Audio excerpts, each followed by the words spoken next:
It was another late night for Izuku as he hung up the phone. He had just finished talking to his mother, who had moved to a new place. It was somewhere more private, remote. After the incident, and with Jarvis's untimely death, Izuku felt that a change of scenery was the best for them. Well, he was still going to school in UA, so he figured for his mother, it was the best thing for her. A private mansion on property far off, but still close enough for her to get to the city and to visit whenever she wanted. Round-the-clock security that he was keeping tabs on personally, just to make sure that everything was on the up and up. It was another late night in the office, so to speak. Izuku still working in the mechanics lab. He was on the 30th attempt to try to perfect the arc reactor. But yet, even after all of that, it still didn't work quite as well as he wanted it to. They were still getting better. He was able to power up the suits. But there was still something that he was missing. Some stabilizing agent. He couldn't figure it out. In the meantime, Momo Yaoyorozu laid in her bed, sound asleep, but her body temperature was running rather high. As she slept, she began to have an odd dream. A dream where she stood amongst other vestiges, individuals she couldn't make out and didn't fully know, but they spoke as if they knew her. She's a powerful one. Yes, but still, it's a shame that she has a quirk. How much is her life expectancy? She hasn't shaved too many years off, but if she keeps pushing herself, it could get rather tricky.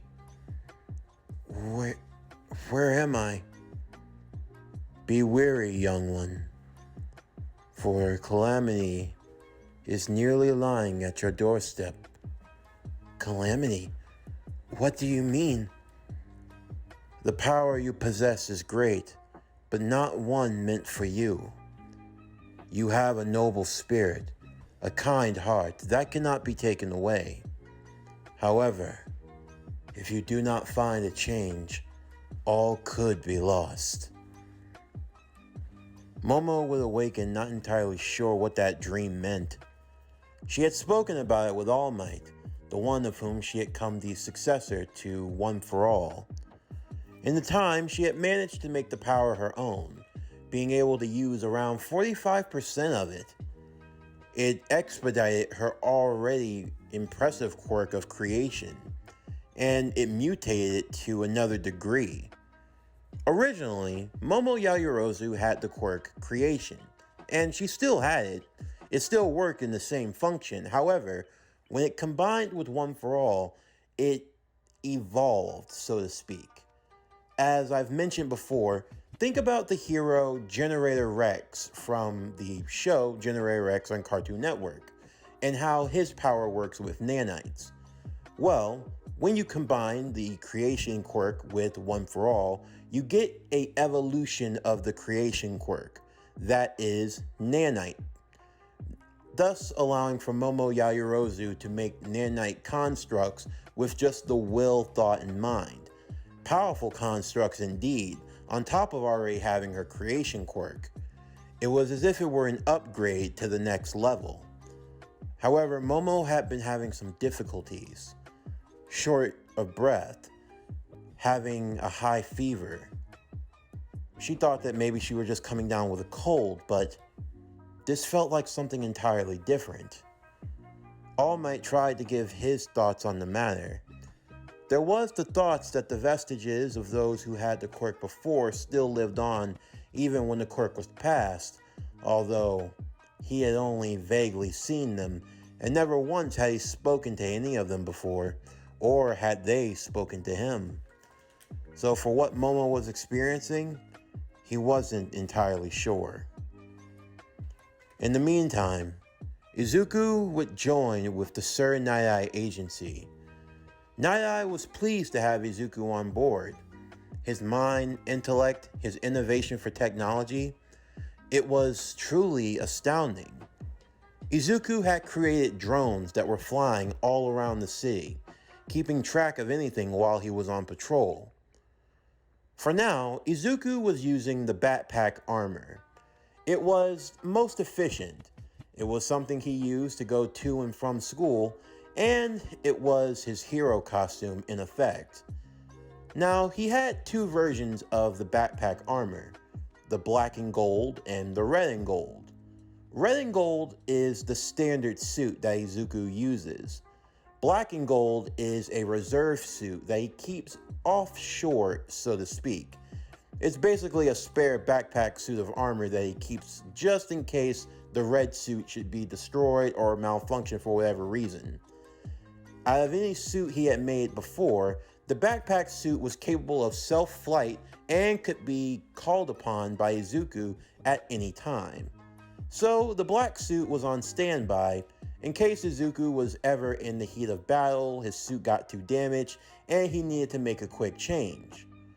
He was trying to work on ways of having other suits capable of doing such a thing, but still, that was easier said than done. Suits had their own particular usage and functions, so he had to always roll the dice on whatever suit he needed at any given time. For now, he was using the classic red and gold, flying above while Mirio was doing patrols on the ground. Mirio was also impressed with what Izuku was able to do. The boy really knew his stuff when it came to quirks. He truly studied them down to the finest detail.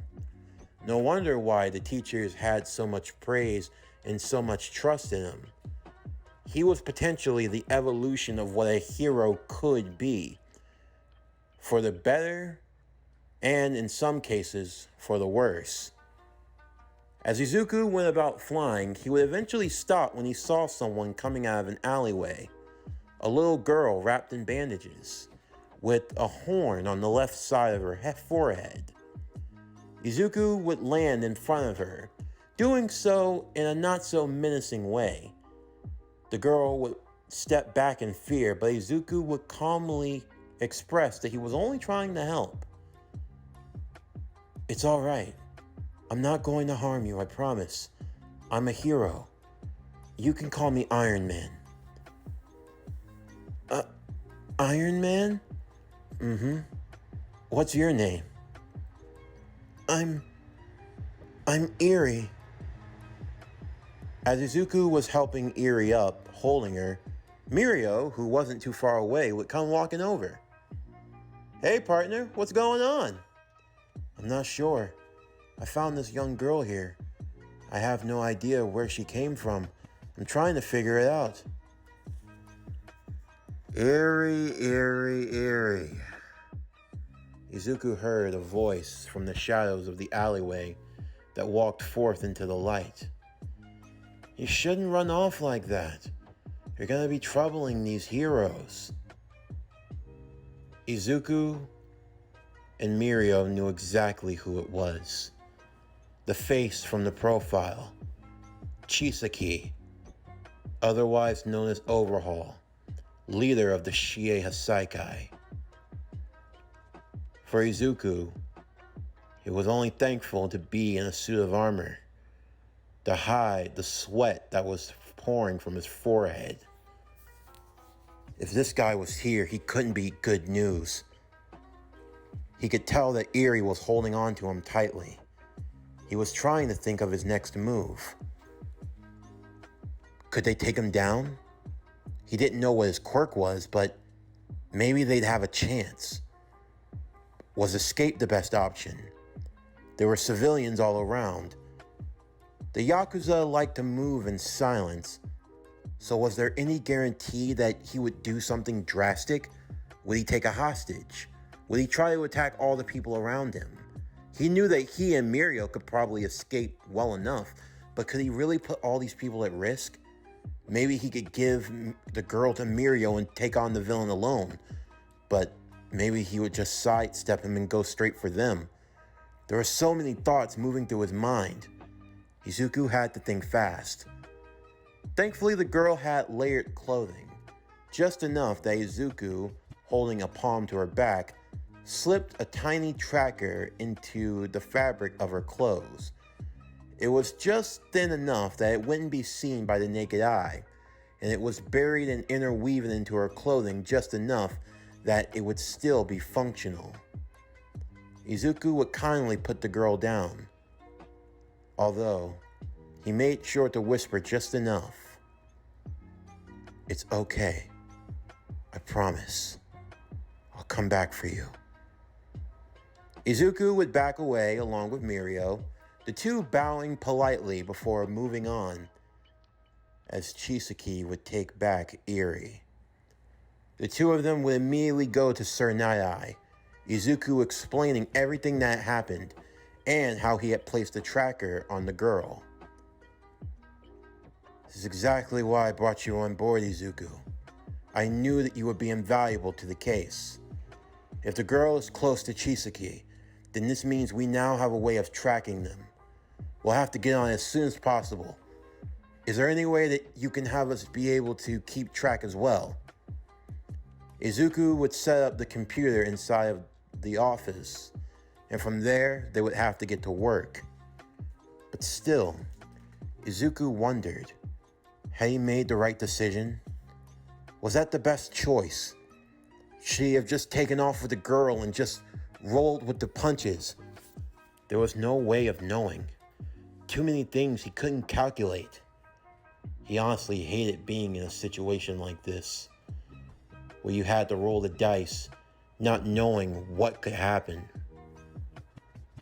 In the meantime, once Eri was safely secure, Chisaki had a meeting.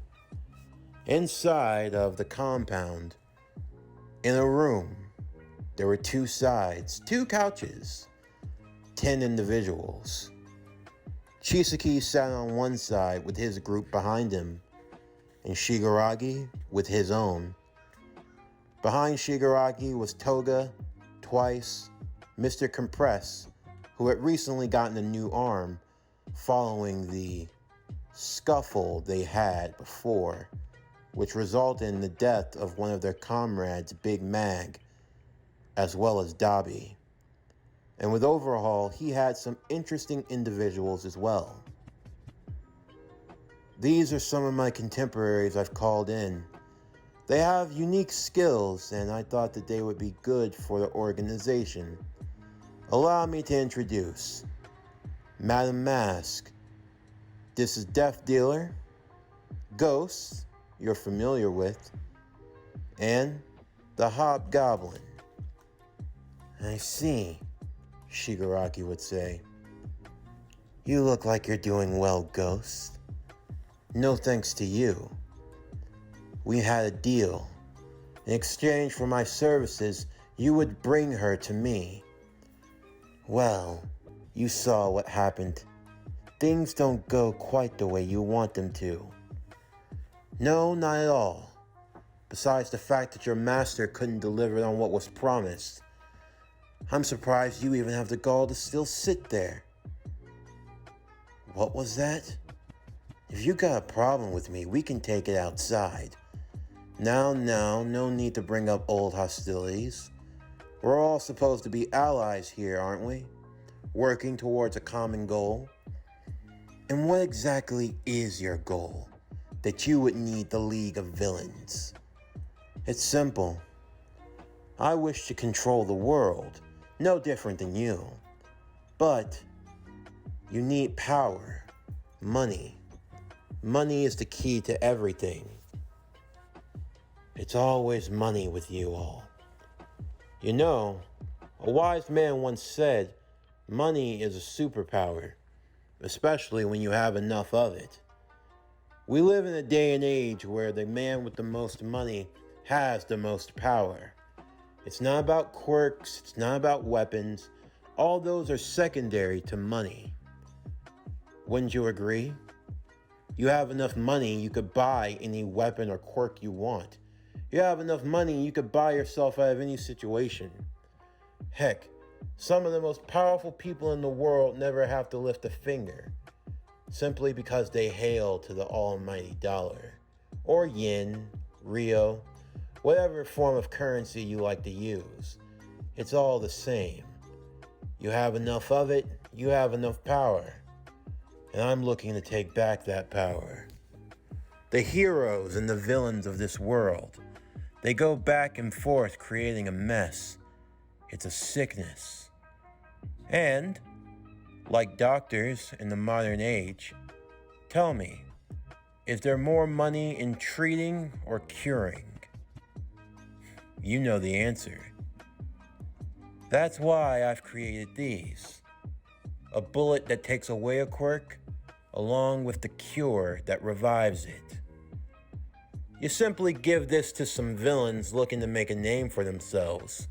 The heroes get desperate looking for an answer. Maybe the heroes want to take away the quirks of the villains, and vice versa. You go back and forth, and you just become the supplier on both sides. You allow them to dope themselves up and destroy themselves in the process. A never-ending cycle between the heroes and the villains, all while we work in the shadows and collect and reap on all the benefits. So, this is your master plan? It's foolproof, my friend. Come on, it's a lot better than being an arms dealer.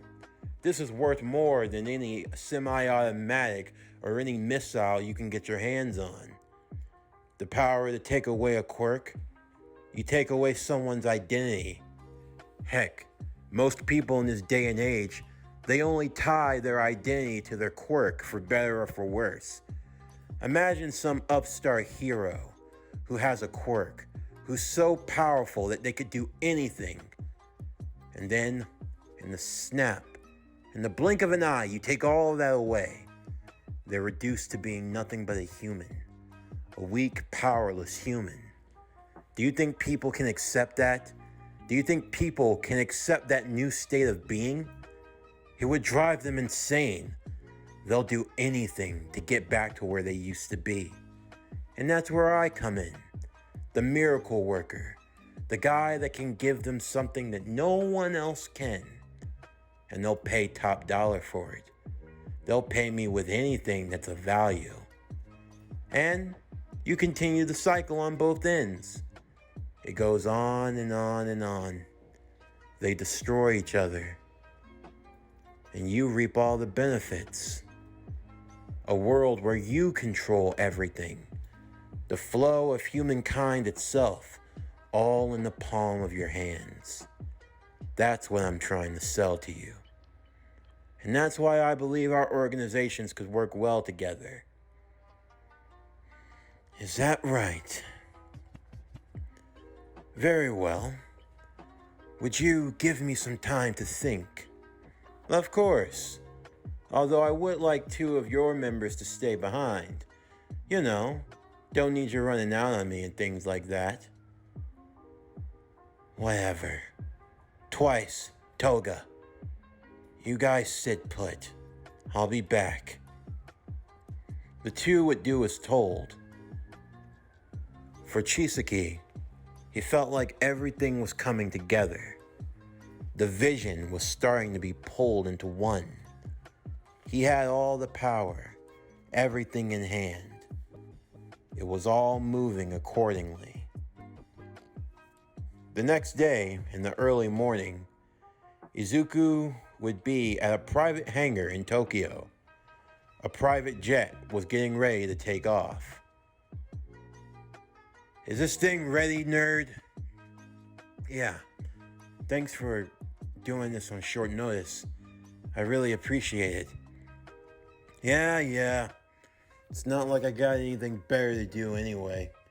Might as well go have some fun. I promise, I would have come if I could, but I'm kind of caught up in something else. Save it. I've been looking for a use to have that suit go out for a test drive anyway. So, how exactly am I supposed to get to Wakanda? The coordinates are going to be sent to you once you reach a certain point. The ship has an autopilot. It'll guide you where you need to go. From there, you'll be able to meet up with the Royal Guard, and they'll be able to escort you in afterwards. The suit's fully ready to go. I have a couple of arc reactors that you can use to switch out, power up the suit. I don't know if you'll get the chance, but while you're there, if I can find another power source that's more sustaining, then I'll definitely keep an eye out for it. Make sure my folks are alright. Of course, you can count on me. Thank you, Kachan. Alright, let's move out! With that, Izuku watched as the jet would fly high into the sky. He had recently gotten a call from an old friend. There was trouble brewing in the nation of Wakanda, but Izuku couldn't leave at the moment. So for now, he would leave it in Kachan's hands, aka the War Machine. And the War Machine was set to go on a warpath. In the meantime, Izuku would be called in by Sir Nai, along with a few other students from Class 1A. Momo, Ochako, Tsuyu, Kirishima, Melissa, and Pravita. They were all being called in. Of course, Izuku would have hoped that Shinso could join them, but he was working with another pro hero right now, the new number 2 in Hawks. They were doing something, and unfortunately he wouldn't be available. But for now, all of the young first years who had been called in would meet at the Sir Nai agency. There, Sir Nai had many pros all gathered together, from the likes of Fat Gum to Rocklock. Even Mr. Aizawa was there as well. And along with them, the big 3, Mirio, Nejire, and Tamaki. Once everyone had been gathered together, Sir Nai would get straight to the point. He would tell them why he had assembled everyone here, the case with the Shie Hassaikai, and having discovered their true goals, what they were trying to do, what they were doing to Eri. When they heard the truth, everyone took it hard, but none more so than Mirio and Izuku. Izuku bit his lip. His fist was clenched. He knew he should have just flew away. He should have just took her. Why did he betray his instincts like that?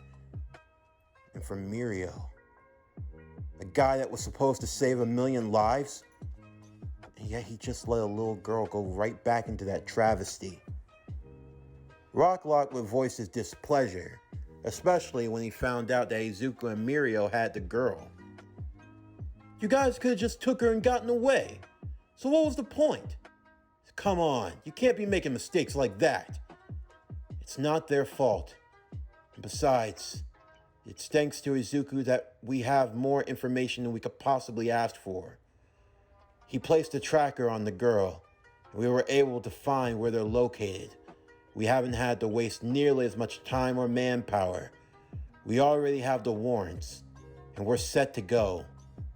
In 12 hours' time, we're going to launch a raid on the Shie Hassaikai.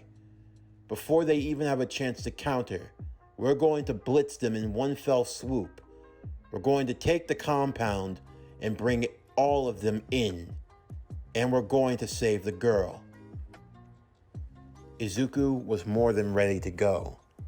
Momo had to check on him to make sure he was alright. Izuku, I'm fine. I promise, I'm okay. It's eating at you, isn't it? I know it's... Are you okay? Izuku would go to Momo's side, making sure she was alright. Yeah, I'm fine. I've just been a little stressed out, that's all. But I'm worried about you. Don't let it get to you. You've done more than what anyone could possibly ask. It's not enough. Not until I save her. And you will. I know you will. I know what you're capable of, Izuku. Mr. Aizawa walked behind them as he placed his hand on his shoulder. Time and time again, you've exceeded my expectations. Far more than anything I could ever imagine. You're going to save her, and I'm going to watch over you all when you do it. Don't lose yourself out there. Stay committed. You're a hero. You've got this. As Izuku was set to leave, he ran into Pravita as the two of them were making their way out. Has your hero costume arrived yet? Oh yes, it's already come. Thank you, my friend. I saw the look of determination in your eyes. I can understand the feeling.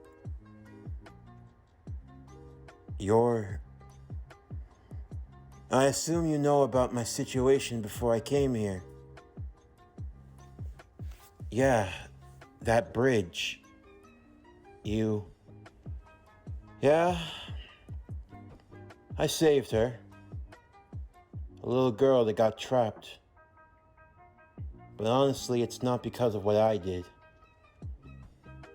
There was a police captain, Captain Singh. You know, he always had the brightest smile. I always used to enjoy having a cup of chai with him. Oh, you mean like chai tea? Watch it. Hey, I already know. It's just saying tea twice. Funny. You are a man of culture, Izuku Midoriya. I give you that. The captain, unfortunately, he lost his life saving the girl.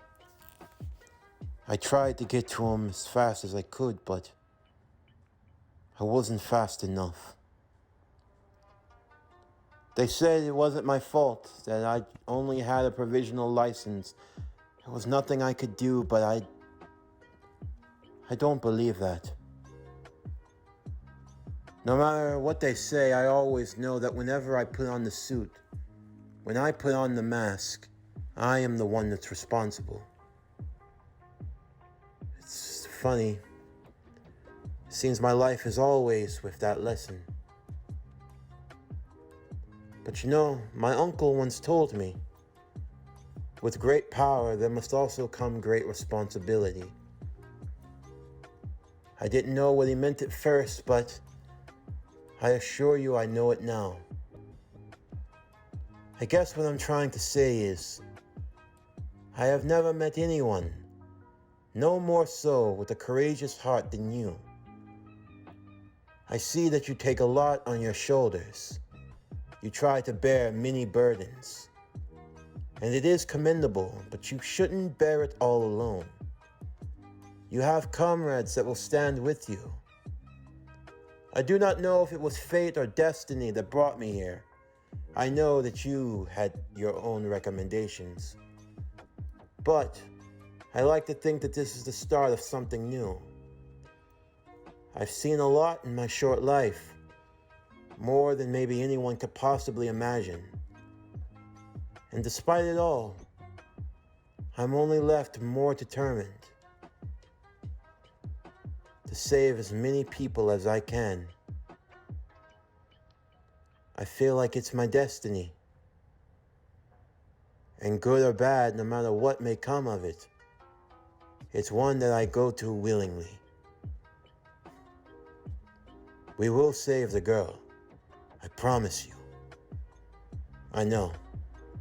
Thank you, Pierre. The two of them would bump fists as they left to make the preparations. And before long, the time would arrive. Izuku made sure that the final checks on his suit were already up to par. As he, Mirio, and the others stood ready to go. The last one to arrive would be Melissa. She came flying in as quickly as possible. Hope I didn't keep you guys waiting. You're just in time. You guys ready? Everyone nod, looking forward. This time they were going to save her. And they were going to bring her home. No matter what it takes. This concludes My Hero Academia Armored Adventures. What If Deku Was Iron Man? Season 2, Part 2. Stay tuned tomorrow afternoon as we continue My Hero Academia Armored Adventures. What If Deku Was Iron Man? Season 2, Part 3. But anyway, that's going to do it for the end of today's video. Make sure you check out this morning's upload as well. I'm Javon Harrington with Power Core Productions and Podcastings. Signing off, and I'll see you next time.